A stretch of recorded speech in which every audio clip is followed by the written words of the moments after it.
Do you have a real strategy for internal communication? The research is clear. Companies with thoughtful, effective internal communication strategies achieve more and generate much higher returns than organizations with poor communication. If that doesn't surprise you, well, this might.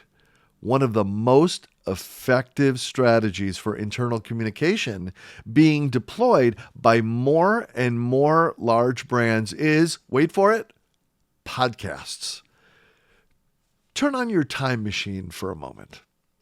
Go back to being 7 years old, and you just might hear your mother reminding you to use your inside voice. After all, you were inside the house and she had company over. You were probably talking loudly, still amped up from romping through the neighborhood with friends. Ironically, nobody reminded you to use your outside voice when you went outdoors. It just felt natural to do it. In fact, if you listen, you'll hear most TV reporters and radio personalities still talk to the masses with an outside voice, as the newscasters of old have done for decades. Now, given our childhood habits of projecting our voice and hearing others do it all our lives on TV and radio, it's no surprise our instinct with our businesses is to focus on what we have to say on the outside world and do it with an outside voice. And while we must and will communicate internally inside our company to employees, partners, investors, and even vendors, are we so sure we're using our inside voice and that we're doing so effectively? If you're really honest, you'll admit to yourself that you are aware of these truths which interfere with effective internal communication. Too many employees don't attentively read mass emails from management. You know it and I know it. And in reality, the emails can often be missed or read too late for maximum value. And during conference calls and webinars, employees are often distracted and widely tune out.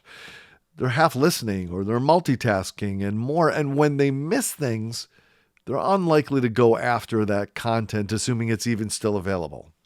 It's usually expensive and time-consuming to travel to many offices within a company so the troops can hear the energy, contact, and tone from leadership. Different departments don't always need the exact same message, but it's complex to effectively create and deliver multiple versions of a message. Middle managers often convey their own version of upper management's messages, resulting in a difference in tone and sense of significance. And strategic partners and retailers, they're busy running their own businesses. Hearing critical messages from you necessary for your success might get lost in the shuffle of many other memos and emails. Taking entire departments or sales forces away from productivity so they can all hear a message at the same time on video or on a conference call or webinar while you pay them for that time pauses your business to get information out that probably not everybody will absorb. In most cases, all of these are because of the automatic use of an outside voice strategy. Not really a strategy, more like a habit. Simply blasting a message to the company, hoping enough of it sticks to make a difference. It may not have the exact tone you intended. It may not convey the importance you know is necessary, and you may not be able to measure if it even was effective until you see if people have ultimately delivered. Were they even listening? Did they actually care? You may never really know. For instance, a financial or insurance firm makes sure their representatives sign compliance training forms, but they might take no steps to make sure that they actually paid attention or learned anything or retain the information. The company may have met legal or risk requirements from a technical standpoint, but wouldn't the company benefit dramatically if the information was delivered in a manner that didn't take their selling force out of the field? It was far more engaging and could even measure interaction or attention or comprehension with the content?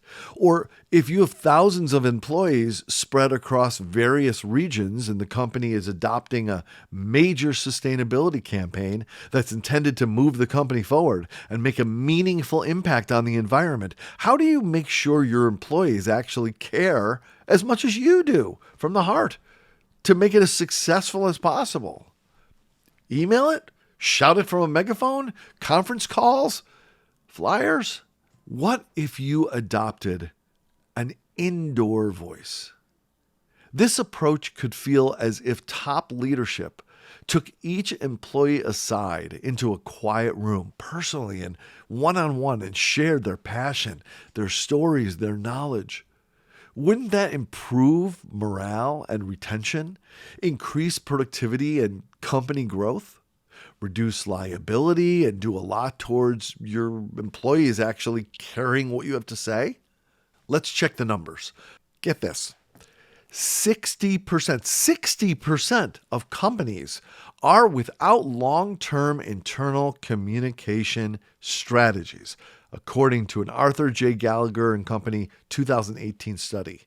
And Workforce wrote that poor internal communication can result in, quote, seriously negative impacts on a company, poor morale, high employee turnover, and lower employee productivity, just to name a few. Worse yet, these can lead to a lasting effect on a company's bottom line, unquote. But does a strategic internal communication plan actually make you any money? That's usually a crucial point. Or is it a good idea that nonetheless drains money? The answer is clear. A report by Willis Tower Watson states companies with communication strategies that work well result in returns to shareholders that are 47% higher versus companies and organizations with poorer communication. 47% higher. One more. Indulge me. How much does it really matter how you say to the employees as long as it's said? Do you really need to get them to align, to feel included? Isn't it up to them to listen or read what management tells them to? I mean, it's their job after all. They were told about the conference call. We sent everyone an email. It's in the company newsletter. We tell them what they need to know, right? Nope. That's your outside voice talking. It turns out it really, really, really matters how you say it and how much you include employees in the conversation. A 2019 Gartner survey showed that the most important driver of worker performance is when the employees are able to understand how their own work relates to strategic goals of the company. And looking at senior executives, more than 60% have the impression that their company struggles with moving from creating strategy to implementing it day to day. Now, when culture can be created and then implemented across a company in a uniform manner while ensuring employees feel connected to the company, the organization can feel more stabilized at times when that change is in motion. But wait, there's more. The Wall Street Journal reported that executives from the nation's largest magazine publisher at the time, Meredith, confirmed that their employment communication mission, quote, is to help employees understand key issues so they see how their jobs contribute to the organization's success, unquote. So if that doesn't show the relationship, I don't know what will. Here's another thing. Given the prevalence of social media use for those under 40, it's important to take advantage of those kinds of communication channels within an organization. After all, the needs of that generation differ from all prior ones and with more intensity. So let's take a beat. Let's review. Number one, most companies don't have an internal communication plan or system. And since the absence of one is bad for the company, and having one can make the company lots more money, almost 50% more, here's some really great business advice. Don't be one of the companies who don't have a solid communication strategy, especially internally. Be one of the ones who does have one. Number 2, most companies struggle to meaningfully connect leadership priorities with employee belief and commitment regarding how their work has meaning in the overall scheme of the company. Everyone wants to matter. Paying attention to this keeps employees happy, which means you keep the most valuable employees and productivity increases. Always on the to-do list. Number 3, every year that goes by, your workforce is getting younger. No question. This is not a reference to the time machine we started with, by the way. This is, of course, a reality of hiring younger people as a result of natural attrition, retirements, and the growing need for skill sets more commonly held by younger applicants. These generations communicate differently. And obviously, you would not talk with an 80-year-old European farmer exactly the same as you talk with a 26-year-old tech startup founder from San Francisco. There would just be natural adjustments in language and delivery and content and style, right? So it's crucial to adapt the method of communication and the style of communication to align with the manner of consumption and the preferences of content that are the realities for these generations. A natural example of a communication method that successfully appeals to younger generations while also being adopted by older generations is the podcast.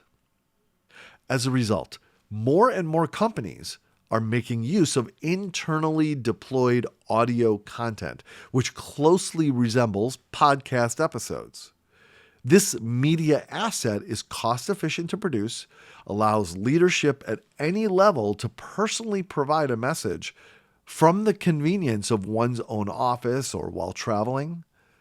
Customized versions can easily be created to vary the content or details, and the audio can be quickly and efficiently updated as the information changes. The exact tone and context of a message can stay consistent across departments and oceans, with a sense of connecting to every employee, every partner, every investor, every vendor. The content can be consumed at one's own pace and is repeatable when convenient, while commuting, exercising, eating lunch, performing manual tasks, whatever. The content can be measured for engagement and comprehension. It can be served as an effective unpacking of written content. And it doesn't always have to take workers away from their time in the production line or the sales force or their activities to be able to hear from leadership or receive training or mentorship.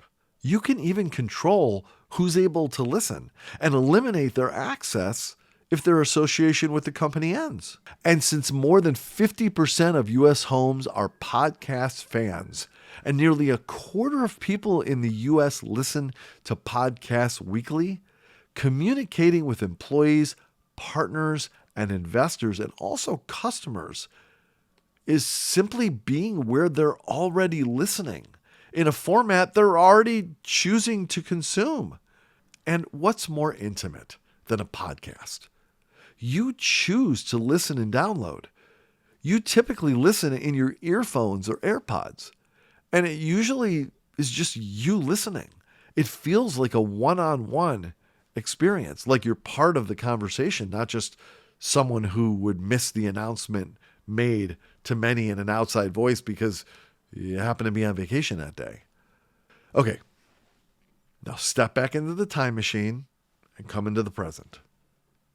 The case is already made. The evidence is overwhelming. Everyone associated with your company, from employees to strategic partners, is waiting to hear from you. It is time to use your inside voice.